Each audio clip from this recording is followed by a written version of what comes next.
नमस्कार, जी मध्य प्रदेश छत्तीसगढ़ देख रहा मैं हूं आपके साथ कोमल गंगवार। बड़ी खबर, छत्तीसगढ़ में नक्सलियों ने हथियार छोड़कर शांति वार्ता के लिए पहल की है और सरकार से शांति वार्ता के लिए पेशकश की है। नक्सली प्रवक्ता अभय के नाम से एक प्रेस विज्ञप्ति जारी की गई है जिसमें नक्सली संगठन की ओर से मांग की गई है कि जेल में बंद कैदियों से संवाद की परमिशन दी जाए और 1 महीने का वक्त दिया जाए।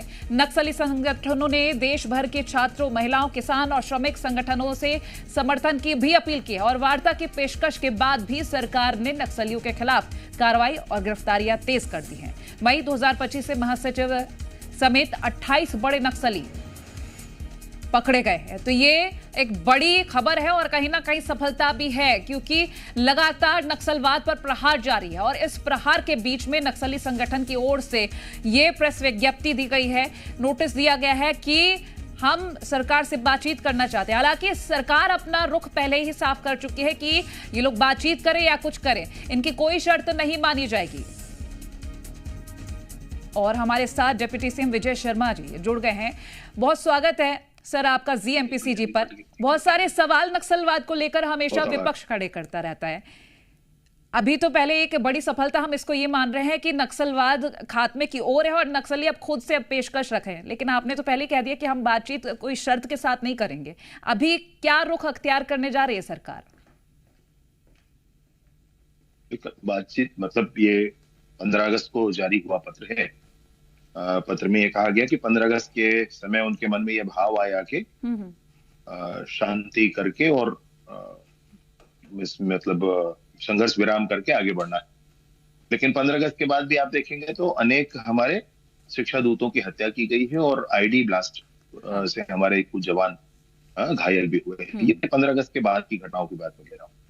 दूसरा, इसमें फोटो का होना, जी ईमेल आईडी होना, फेसबुक आईडी होना, शब्दावलियों में परिवर्तन होना, कुछ विषय हैं जिसके संदर्भ में एक बार स्पष्टता होनी आवश्यक है। अतः जब तक इसकी प्रामाणिकता सुनिश्चित नहीं हो जाती है, इस पर ज्यादा कुछ कहना उचित नहीं है। एक बार प्रामाणिकता सुनिश्चित हो फिर क्या करना है ये सोचा और समझा जाएगा।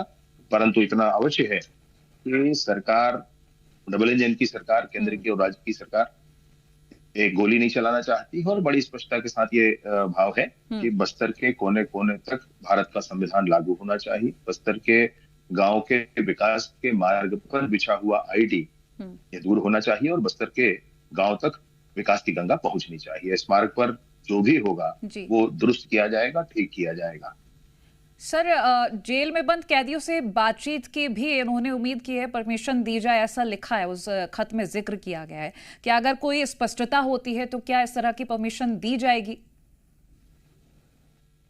अभी सबसे पहला प्रश्न तो इस पत्र की प्रामाणिकता का है।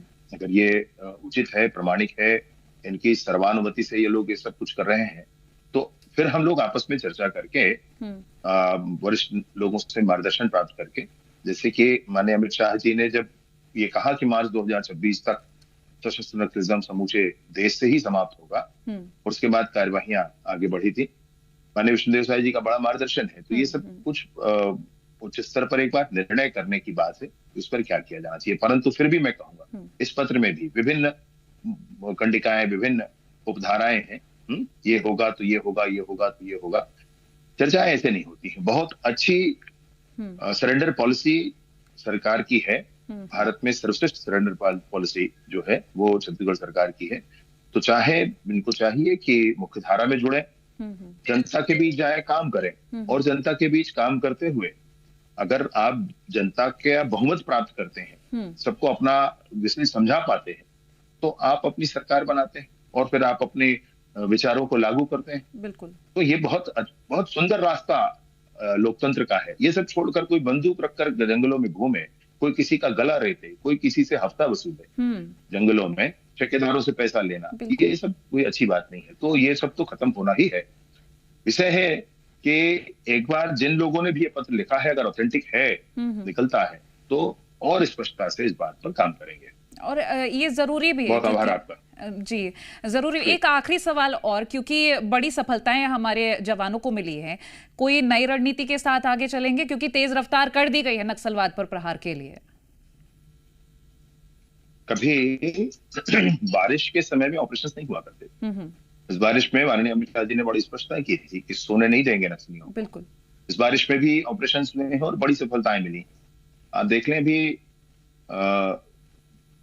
चलपति एक सीसी मेंबर जो जी। गरियाबंद में न्यूट्रलाइज हुए, उसके बाद मनोज जो सीसी मेंबर है गरियाबंद में न्यूट्रलाइज हुए, बसो राजू वो न्यूट्रलाइज हुए, बीजापुर में एक सीसी मेंबर न्यूट्रलाइज हुए, अभी झारखंड में एक सीसी मेंबर न्यूट्रलाइज हुए हैं। एक सीसी मेंबर ने जाकर के अभी समर्पण किया है, मतलब शीर्ष नेतृत्व समापन की तरफ है निश्चित तौर पर। और इसलिए हाँ। ये बहुत दृढ़ता के साथ हम लोग ये कहते हैं कि जितने भी उनके नीचे हैं वो आकर के मुख्यधारा में जुड़े और अपना जीवन आगे बढ़ाएं। बहुत बहुत अच्छी सरेंडर पॉलिसी, पुनर्वास नीति बहुत अच्छी है छत्तीसगढ़ सरकार। बिल्कुल, और सरकार की भी रणनीति बहुत सोच समझ के आगे बढ़ाई जा रही है। बहुत शुक्रिया हमारे साथ जुड़ने के लिए सर, और ये तमाम बातचीत करने के लिए।